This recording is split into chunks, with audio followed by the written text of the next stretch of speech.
Welcome back to Good Revenue. We're here today with Bibi Brown. She's the COO of TENCUE. It's a PE-backed events company, and she's joining us to talk about the event space and what it's been like to grow and run a PE-backed business. Welcome, Bibi. We're so happy to have you.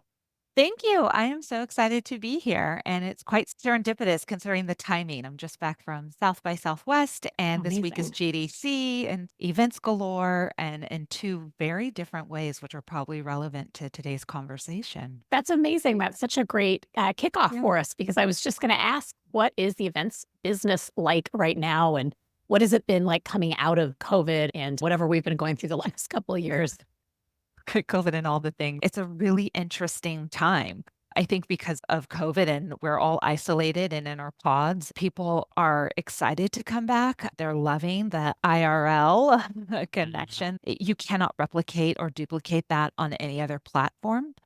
It's also dynamic in that there's lots of transition and interesting things taking place. We're seeing a lot of intersection happening between in person, live, and virtual. Now everyone Mhm. wants these hybrid events, but that's dying down a little bit.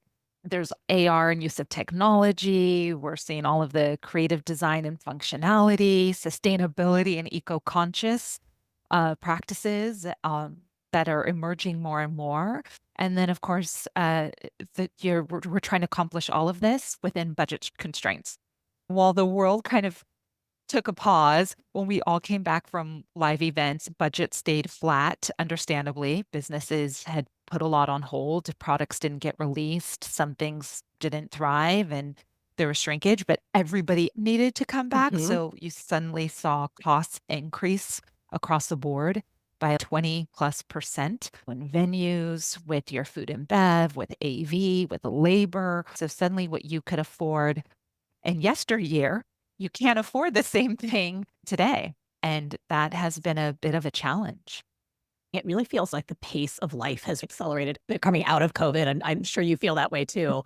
And at the same time, events such an interesting area because to your point, there are the budget pressures. I also sometimes wonder about the saturation because it does sometimes feel like there is just a lot going on. And whether you're an attendee or a potential corporate sponsor or a host, there's just a question of like how to maximize ROI. And I realize some of it will depend on your goals and objectives. But how are you thinking about this, and how do you try to help your clients when they're trying to stand out and navigate through these budget pressures? Yeah, that's a great question because you're absolutely right, it's very saturated. You could go to an event 365 days a year. There is always something. With our clients, we have clients that run the gamut from doing a user conference where they are more revenue generating to internal conferences where it's channel partners or it's a sales kickoff or something like that. Regardless of what it is, the approach should always be the same. What's your why? What is the driving force? What are you solving for? Know your audience, know what their pain points are, and making sure that your event delivers on that, that it satisfies something. And then you sprinkle in surprise and delight because people need that. We want that. Content is still important, but your experiences are like your queen, inclusive of everything. A lot of people call them activations in today's world. And that is true. It is a moment, whereas experiences can be a little broader than that. It can range from opening doors from the email they get to register to promote your event, to opening doors to main stage, breakout sessions, your one to many content versus your one to one moments that you can create. We really work with our clients to guide them through that process and thinking about how do you make it valuable? How do you create this halo effect? That's the beauty of events because they're in person and you're touching, feeling, experience everything multidimensional, multisensory. You get to, throughout the year, reach back to the cornerstones of your mind and recall some content that you saw, recall value that you had, something that can influence the decision you make, the way you respond to something, in addition to bringing a smile to your face when you look back at G pictures and you see that moment you got to have, or think about the drone light show you saw in the sky, those kind of things. And so we really like to work with people on that. There is still an opportunity if you are in the revenue side of things to drive business. It's still possible, even with saturation. So thinking of what sponsors do you bring in? What partners do you have? What are the ideal alignments that help continue to tell your brand story and really make it of relevance to the people around you and to your audience? What I hear in that is it sounds like there's an emotional connection you're trying to help clients foster. Is that fair? Oh, Yeah. absolutely. It is emotionally evoking. If you think about how you feel when you sit on a Zoom call versus how you You don't feel love when this? You're not loving Zoom? it's interesting to talk this close to someone when you're in real life, you do not stand 2 inches Totally. away Totally. from a person. Totally. But it's the same thing. Events really are an emotional thing. You're asking people to invest their time, to invest their dollars, whether as an attendee or as a sponsor, and then they're present for it. It's an investment all the way around. You want to make sure it's a fair exchange, that they leave there on this high because they'll talk about it. Hey, did you see that activation that happened? Did you see the keynote speaker? Did you see that opening video? Didn't you just feel the goosebumps when the lights dim and you just sucked in your breath and then something amazing happened that just evoked something out of you? That's what it's all about. You also mentioned hybrid events, and I'm curious, Yeah. that seems like an interesting opportunity, but also maybe a little trickier. How do you bring that emotional connection through in a hybrid event? It is very tricky. Thankfully, that is winding down a bit because it truly is two separate events. Mm, I think there was an idea of, oh, we'll just live stream it and then we have a hybrid event. That's not quite, that is a way, but I don't know if that's the most effective way. okay. It's two different audiences because what's important to your people with butts and seats is different than someone who's on a screen.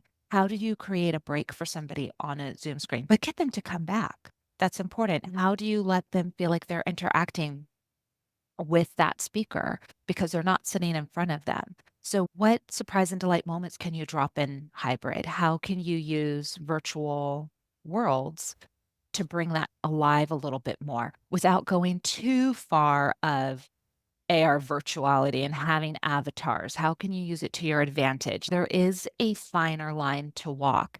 Whenever we have people that come to us and say, we want to do a hybrid event, we're always like, and why? And what do you think that's Right. going to be? And try to dig in a little deeper and let them know we're really talking about two separate things. The person who dials in versus someone who actually gets on a flight or gets in a car or transportation of some sort and shows up, they're coming from two different points of view. I think it makes a lot of sense actually to think of it as two different target audiences. It's a helpful distinction. The other topics I know you're hearing a lot about from clients is around sustainability. Can you tell us a little bit more about what you're seeing? And maybe it'll give some ideas to listeners around what they could think about too if they're doing an event. Definitely. It certainly is the buzzword that never went away, right? Sustainability is here to stay. It's something everybody has got to lean into and think about.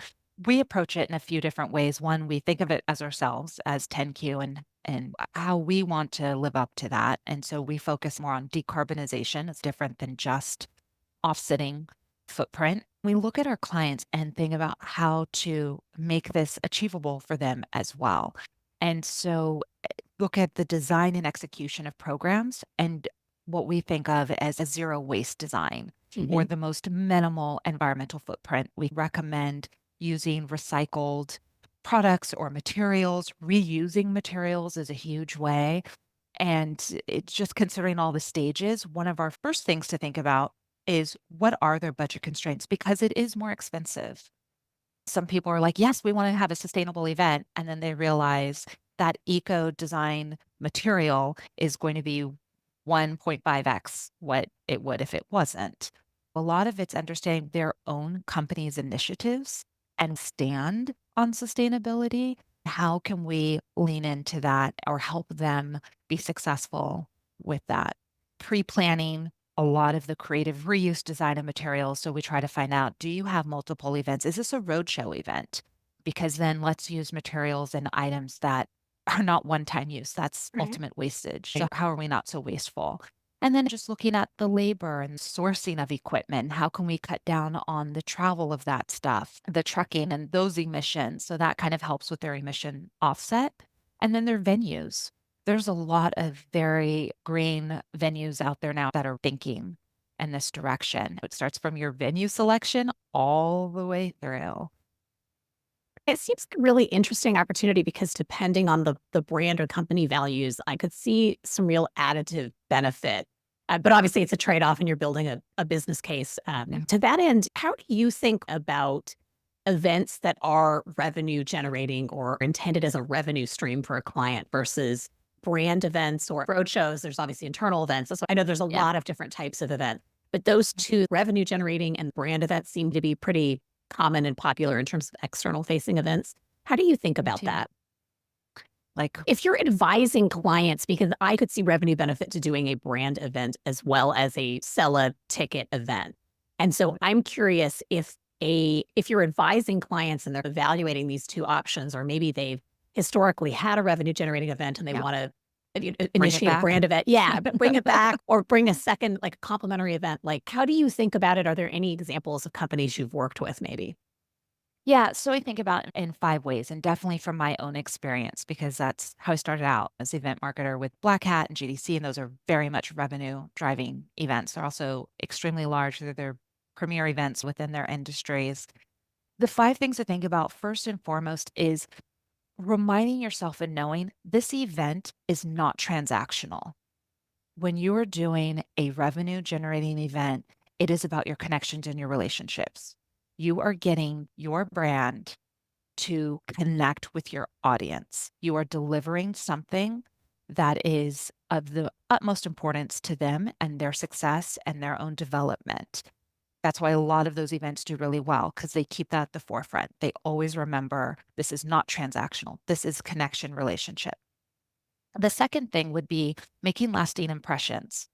I know I tapped on a little bit of the surprise and delight kind of elements, but it's also everything from your keynote speaker. And the beauty of today is it no longer has to be some big priced celebrity keynote speaker. Because we've become such an influence era, you can have social media influencers, nano influencers that have just as much, if not more, clout and help make those lasting impressions. It can be your opening experience video. It can be the way you set up your breakout sessions. You don't necessarily have to take over 3 buildings. You don't have to take over all of Moscone and San Francisco. What are your lasting impressions within? That thorough line of a story, the third point of really telling your story. Especially, we work with a lot of legacy brands. They've been around for a very long time, whether they're in the financial institution or they're a tried and true tech brand. So, how do you tell that story, but make it relevant? Weave in elements of pop culture, weave in elements of things that are relatable and that people care about, that cross and span all the generations of your audience that you touch. Which, fourth, again, that experience, which I talked about how experience is more inclusive. It's more than a moment, it's many moments that are thread together. With revenue events, they probably have the biggest challenge of all in that, yes, you have your audience to solve for, but they're a little bit easy, right? You know them, you've done persona studies on them, what kind of sponsors they'll respond to. You pretty much have figured that out. It's the upstream that you've got to deal with, which is your leaders and your board. And if you're like us, PE backed, that's your next level of challenge to solve and to really think of. That's your audience too. You've got to program your narrative of why this event is necessary to them as well. I think that's a super helpful framework. Thank you. And Yeah. I think the next step of that too is when it comes to KPIs, which are top of mind for everyone, especially if you're trying to create a new event. And to your point, with a legacy brand, you want to know if the investment still makes sense. What do you recommend to clients when they're trying to measure the value of an event? And maybe for those same categories, revenue generation and brand. Yeah. And if there's anything else you would add, how do you think about that? The biggest thing is making sure that everyone understands that events are not measured by clicks, and events typically sit in the marketing budget. They sit with a marketing team. So they have that added challenge of usually their budgets are slashed first. They're asked to do more with less. uh, all these Yep. things that we're all quite familiar with that can be a struggle. And so making sure that they understand the value is and it's deeper than that. Someone could click all day long. Someone could download every asset. It doesn't mean they'll take action. But when you get that face to face engagement, when they see in real time the value, when there is testimony and witnessing that happens. We have a client, for example, that their one event that they do a year that we do for them is not a consumer event, it's a channels partner, but they bring a current client in, and that client gets to bring one guest, and they get to be immersed in it for 2 days. They get to see demos, see how this really works. What's the ROI for them as an end user? Usually, they walk away from that event with a lot more business, and that's ultimately what you want. Again, that's a huge KPI. Is it a long-term game? Yes. It's 12 months before you have the next one, but a buying cycle is anywhere from 12 to 18 months anyway.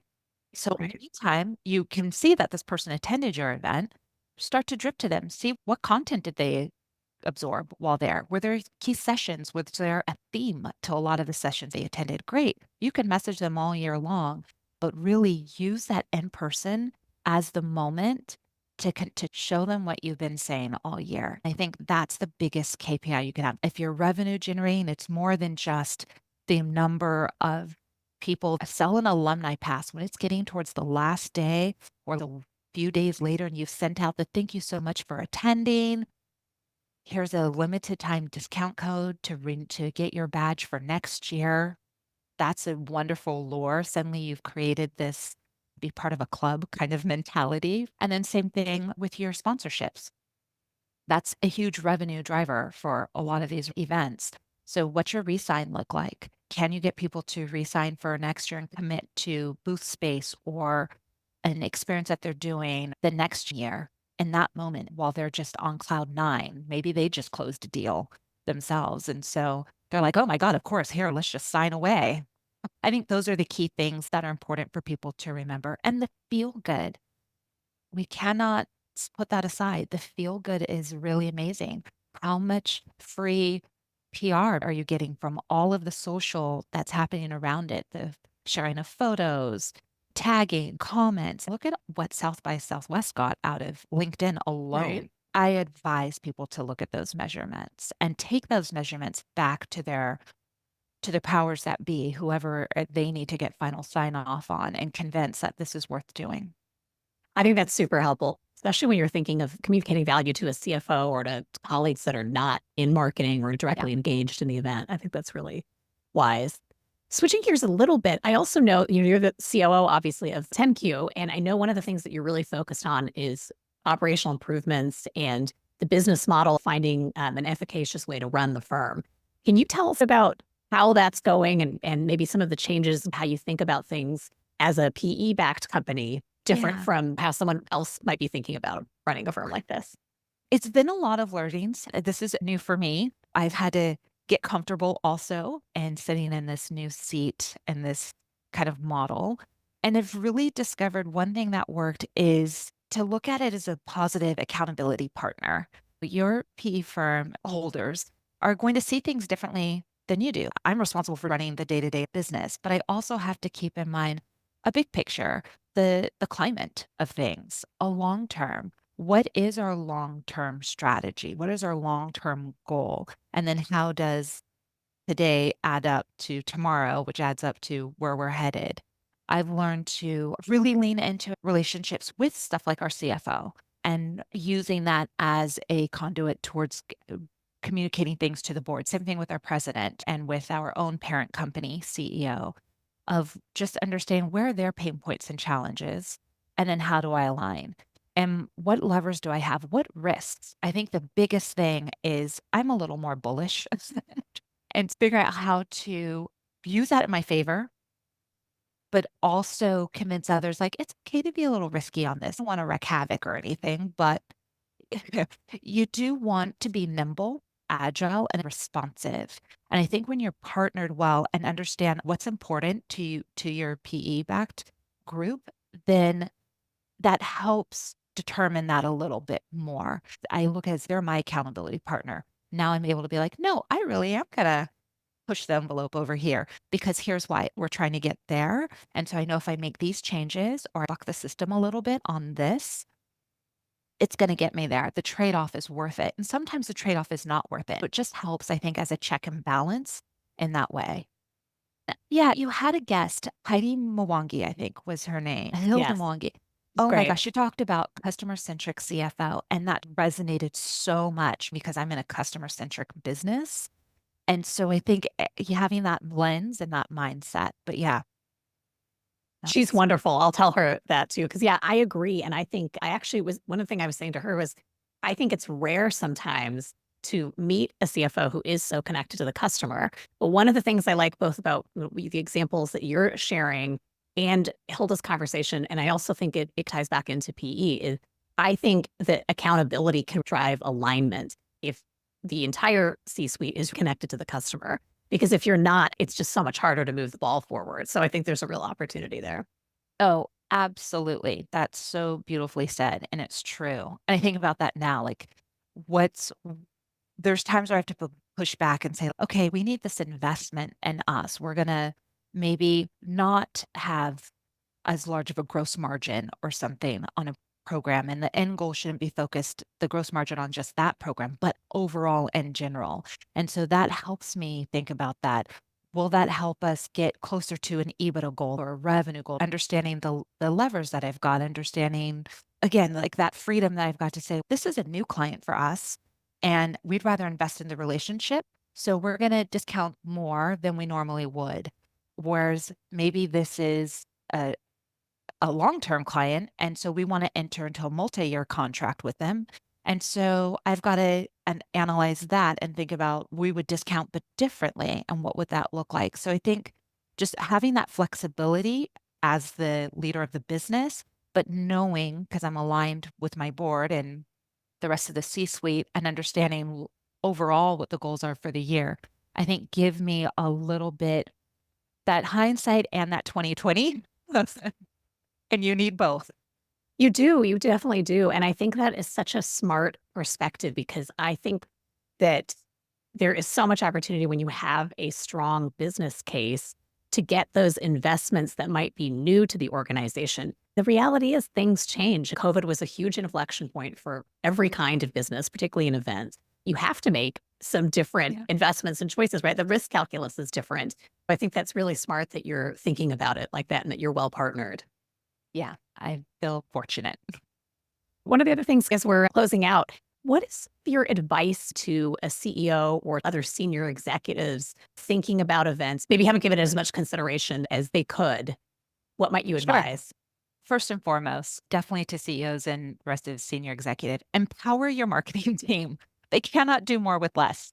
That do more with more. That would be the first thing, which I'm sure there's tons of marketing people applauding Yes, to that. totally. The go-to-market in general too. And I think also the revenue and the sales folks too, right? It's Yes, I interconnected. mean, So we yes. have to do more with more. The cost of everything has gone up.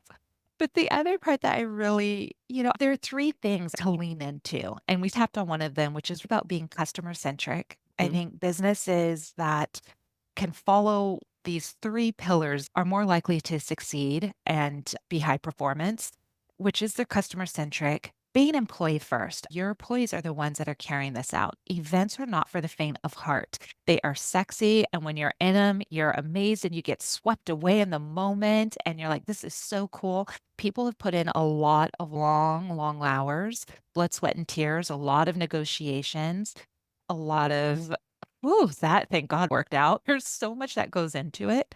So, really thinking about employees first and then having a strong culture, fostering that flexibility, fostering the trust, fostering your values, and making sure you're not afraid to experiment within the parameters of your values and just being authentic about it. So I think it's an amazing business and there is revenue to be had and it is exciting. It can propel a brand and further connect and develop your relationship with your clients and your customers, however your business is set up. But it doesn't happen just overnight. You have to be intentful and purposeful with it and appreciate the people behind it. Have your right partners, work with the right agencies who want to bring that to fruition in the most dynamic, creative way. So I definitely would recommend all those things, but otherwise go for it. Do it. I think this is so helpful. Just this last question then. What do you think in your experience that high performance companies do that's different from the run of the mill, specifically when it comes to events, but it could be marketing broadly? Yeah, customer centric, employee first and strong culture. I think the other thing is that they dare big. Mm. High performance companies dare big. And that doesn't mean that you're thoughtful or that you're just throw all caution to the wind, but it does show a willingness to go above and beyond in a unique way. I love that. Thank you so much, Bibi. I knew it would be an interesting conversation. Thank you for joining us. Thanks for having me. Thanks for joining us here at Good Revenue. If you liked what you heard, please leave us a review, follow the show, or share it with a friend. We're a news show, so it really helps other listeners find us. If you have feedback, comments, or suggestions for episodes or guests, please reach out to us. You can find our information in the show notes.